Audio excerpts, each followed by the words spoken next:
Today on our 2018 Jeep Cherokee, we're going to be installing Roadmaster's 4-Diode Universal Wiring Kit for towed vehicles. Part number RM-152-98146-7. This diode kit is going to allow your RV to send its brake, turn, and tail lamp signals to the lights on your vehicle. This will allow vehicles behind you to know what you're about to do, and it'll keep you in compliance with local laws. Here we are in our RV, and all of our signaling devices are going to activate back on our vehicle. It activates our left turn on both the RV and on our vehicle. The same happens with our right turn, our brake lamps, and our tail lamps. Along with this diode kit, it's going to come with a 6-pole connector and a cable that goes from 6-pole to 7-pole so you can hook it to your RV. This is great not only for the diode kit and getting your signaling devices, but it acts as an interface that will connect your RV to your vehicle for other systems such as a braking system or any other signaling that you may want to provide to your vehicle. This diode and wiring kit connects to the tail lamp circuits here at the back of your vehicle. The diodes keep the circuits separate from your factory wiring, so you don't have to worry about any interference between the two circuits. What's great about this type of kit is that it's installed in the vehicle and always ready to go when you hook up. So some of those other systems where you have to put lights on top of the vehicle, you don't have to worry about forgetting to do that or one falling off. It's always there and ready. We'll begin our installation here at the back of the vehicle by removing both tail lights. We'll start by removing the 2 bolts on our passenger side here using a T30 torque socket.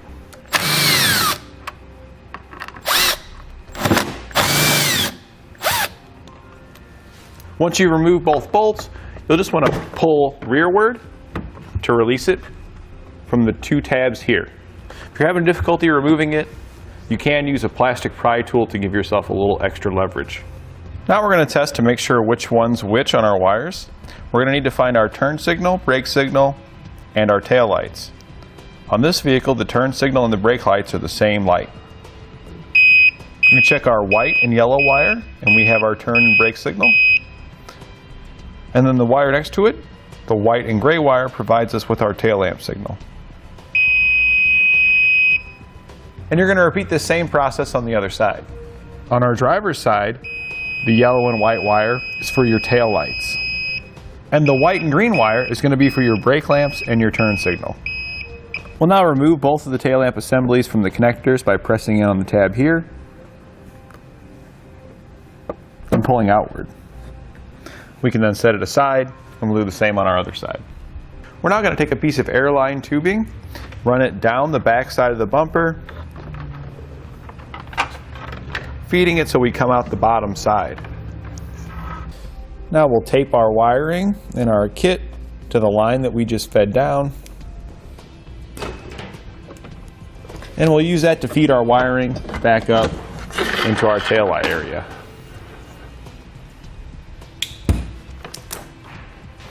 Strip back some of the sheathing on your little wire harness on the vehicle. This way we can access the wires to tap into them. We can now cut it so we can splice into it. You want to make sure you leave yourself a little room on both sides. Cutting our yellow wire, because that's our tail lamp wire on our driver's side, and our white and green wire, because that's our turn signal wire on our driver's side. We'll now need to take the wiring that we ran up, snip back the ends to separate each color.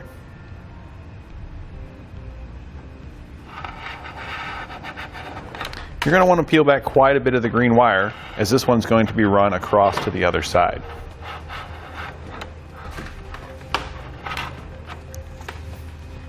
You're also going to want to peel back the white wire, that will be run underneath to ground. And then we'll just need to peel back a little bit of the yellow and brown just to separate them so we can make our connections. The brown wire is for our taillights. We'll need to use the same wire on both sides to tap into our taillights. You can use some of the excess white wire to run from one side to the other. However, to keep everything color-coded, we're going to be using some additional brown wire.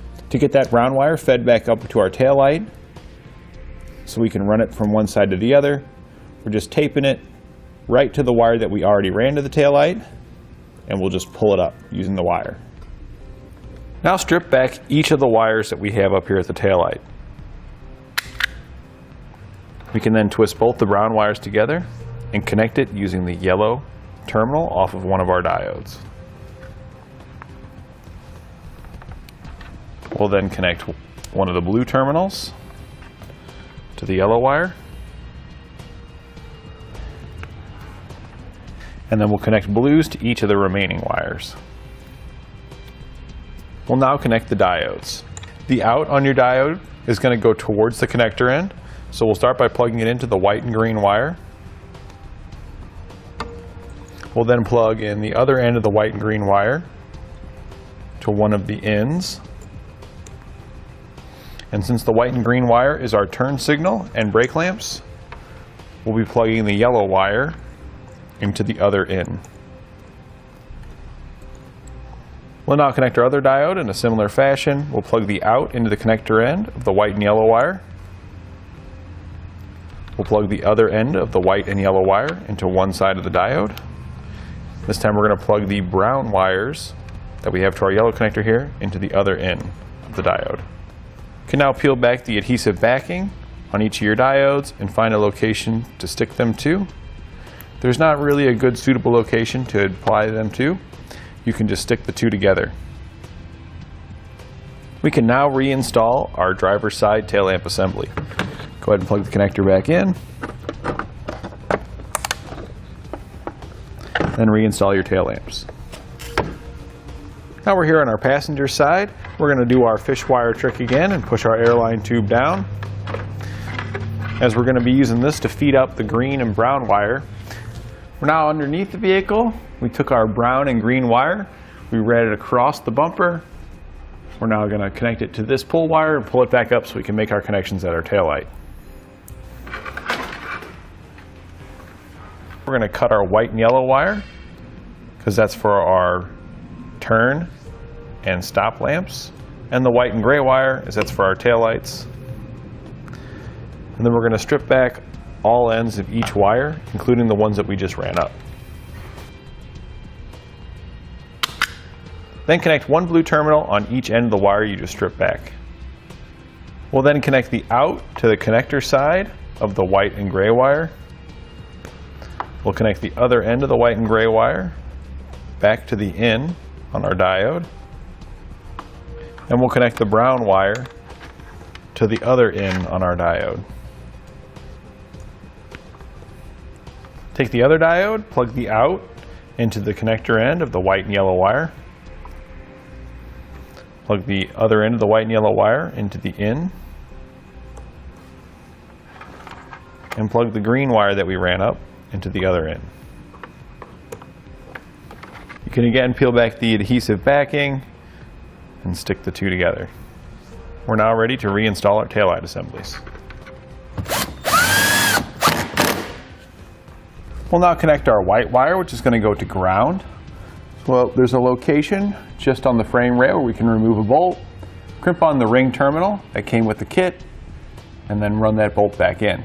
So we'll go ahead and get a rough length on what we need, about there. Trim off the excess white wire, strip it back, and install the small ring terminal that came in the kit. We can then remove the bolt with a 13mm socket. Slide on our ring terminal and reinstall it.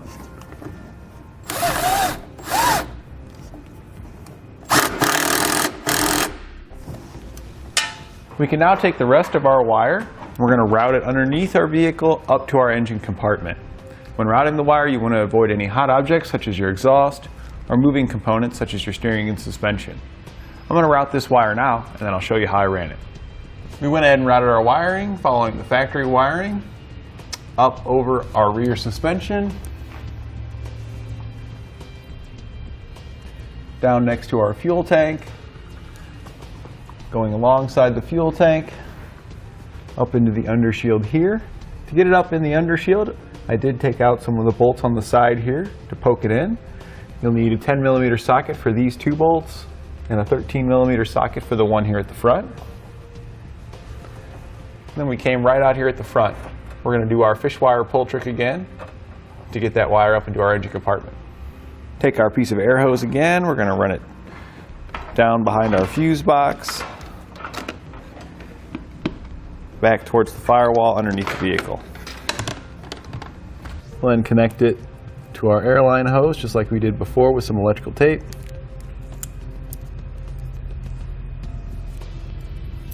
Pull it back up.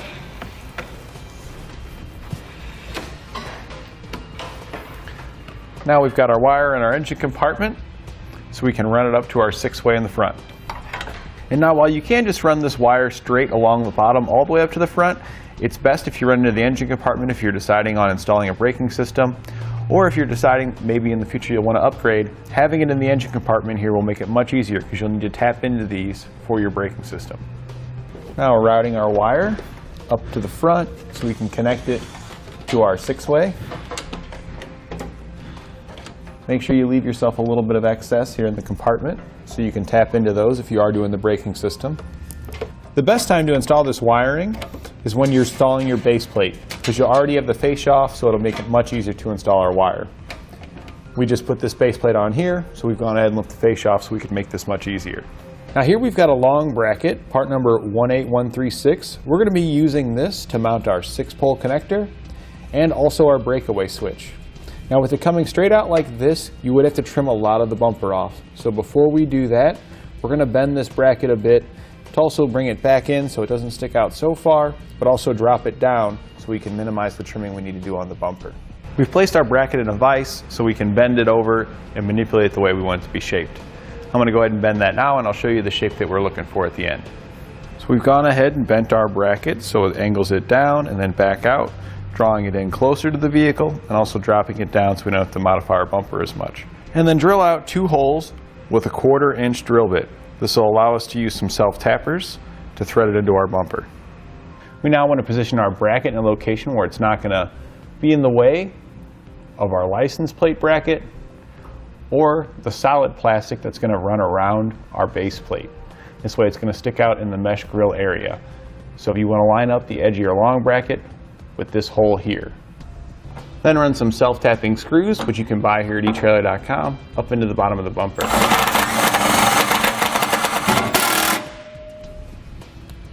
Now mount our 6-way bracket. Slide the bolts down on the top and thread the nuts on the bottom. We're using the hardware from the long bracket kit to do this. There is hardware included with your diode and wiring kit. However, these are black, so it'll match a little bit better than the chrome bolts. We'll then tighten them down with a 10mm socket. We can now connect our wiring. Take the rubber boot off the back of your 6-way connector, slide that over your wiring, route your wiring through the bracket, take your snips to separate each colored wire. Now strip back each end and we'll connect it to our 6-pole. We'll start with the white wire, which is our ground wire. So you'll unscrew the screw where it's labeled GD,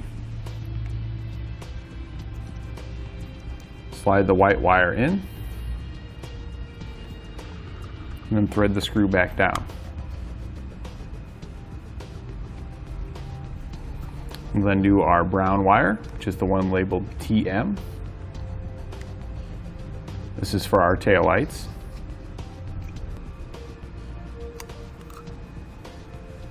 And lastly, we'll do our brake turn signal wires. The green is for the passenger side or the right side. That'll go on the one labeled RT. The yellow is for the driver's side or the left side. That'll go on the one labeled LT. Now we do have some excess wire. This is okay. We can tie this up and we'll have it just in case we need it for future repairs. We can now put our seal back on. Before we put that all the way back on, we want to put some dielectric grease around our connections to make sure it keeps out moisture and prevents corrosion. Then we can take some silicone, put a little bit around this edge to seal it tight. Slide your rubber boot on. Then we'll take the back end and we're going to pack that with some silicone. We can now take the hardware provided with the 6-way connector, slide the screw through the front, and then thread the nylock nut on the back. Then tighten it down with a Phillips head screwdriver and a 10mm socket. Now you can plug it into a tester or your RV, operate your lights, and verify that everything's working properly at the back of your vehicle. Here we have our right turn, left turn, brake lamps, and tail lamps. So as you can see here, our left turn signal is working properly. But if you have a braking system installed in your vehicle and it applies the brakes, it's going to override your turn signal. So the people behind you, they won't know what you're trying to do. So we're going to be installing a brake light relay that'll disable your brake lights from your vehicle when the vehicle's in its tow position. We'll be using part number RM-88400 to accomplish this. So you've got your diode kit installed. Now you'll need to prepare your cable so you can hook it to your RV. Now on our vehicle we're going to be using these Falcon tow bars. So before you want to install your cable end, you're going to want to run it through the tow bars.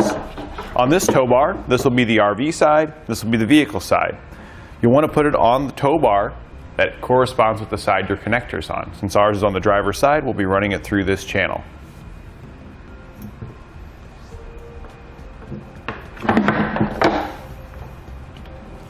After you've got your wire fed through, we'll prepare our end. Go ahead and take out the large screw in the back using a Phillips head screwdriver. Then take out the spacer. Note which way it comes out, that the square cutout is on top and the rounded edge is down. And then take out the small screw located in the front by the terminal ends. Once you remove that screw, you can separate the housing from the connector end. We'll slide the housing over our wiring. And now we'll start making our connections. G is still going to stand for ground, and we'll hook our white wire there. And then starting from the white wire going clockwise around, the next wire is labeled L for left turn, which is the yellow wire. Then it would be R for right turn, which is the green wire. S for stop signal, which is your blue wire. T for tail lamps, which is your brown wire. And lastly, your power wire goes in the center, which is your black wire. We'll go ahead and get all those connected now. After all the wires are connected, use some dielectric grease to seal up the ends. This will hold out any moisture and prevent corrosion. After you've got everything connected, slide the housing back over the connector end and reinstall the small screw. Then take your lock down for your sheathing, put it with the curved edge facing down, and reinstall the set screw. So in summary, to get our 2018 Jeep Cherokee towed behind our RV, we used Roadmaster's EZ5 baseplate, Roadmaster's tow bar wiring kit, SMI's Stay and Play Duo braking system, Roadmaster's brake light relay, Roadmaster's Falcon tow bars, Roadmaster safety chains, and Roadmaster's high-low adapter. And that completes our installation of Roadmaster's 4-Diode universal wiring kit for towed vehicles on our 2018 Jeep Cherokee. Thanks for watching. Click the link in our description below to shop, learn more, or visit us at eTrailer.com and leave a comment if you have any questions.